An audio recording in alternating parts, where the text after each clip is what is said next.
Welcome back to the Sports Source. This segment brought to you by Pipe Wrench.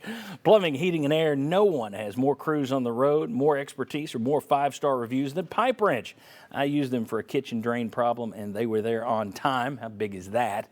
And they fixed the issue. No need for ordering parts or coming back later, et cetera, et cetera. PipeWrench.com. I had a great experience. You will too. Plumbing, heating, cooling. They do it all. PipeWrench.com to learn more. Okay, we went too long in that last segment, which is a good thing because that was a fun segment. The UT baseball team had won 9 in a row before a 3-1 loss to Georgia yesterday, but that's a pretty big turnaround. And now they have played their way back above 500 in league play and into contention to host a regional. So big turnaround middle of the year. Is that a bigger surprise or is this? And we'll take a look. It's a tweet from Patrick Brown, Ryan's cohort over at GoVols 24/7. Tennessee, off that horrific 2020 offense that averaged 21.5 points per game, has had 10 guys drafted into the NFL so far. 2 running backs, 4 receivers, and then 4 offensive linemen.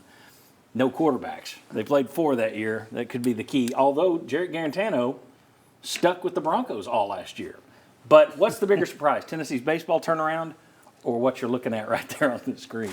I'm going to say baseball because at the time in 2020, having watched that offense and known the personnel, my thought was, this scheme is terrible. Like, what are they doing? Like, they had no identity and they just seemed no creativity. Everyone sort of knew what was coming before it was coming, but you had talent. Now, that many picks, maybe not, but I'm going to say baseball just because I felt like the talent was there and the scheme, to me, throughout the Pruitt era, every week I'd look at the game and be like, the scheme is absolutely garbage. All right. Baseball or football? What's the bigger surprise? To me, it's football. I didn't watch Cedric Tillman and think he was talented. He had 8 catches in 3 years. Maybe that was a scheme.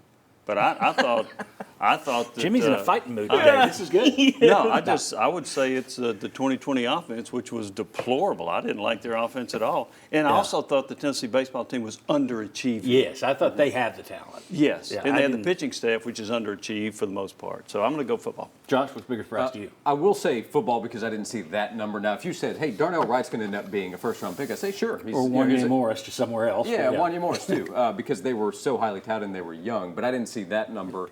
I didn't see baseball going back-to-back sweeps where they were, including Sweep and Vandy. So baseball makes sense to me, but football, that many guys as well. I'll say football. Ryan Callahan. I will go football by a hair. I don't think either of these is a total shock when you look at it because, like David said, there was always talent on the roster, and this baseball team always had the potential. But I just, to have 10 guys drafted, that is kind of staggering to see that many go. Most of those guys looked like they had some potential, but Josh Heupel developing Cedric Tillman and Jalen Hyatt into pros, I think that makes that. And Jeremy Pruitt underdeveloping them. Man, 21.5 points a game.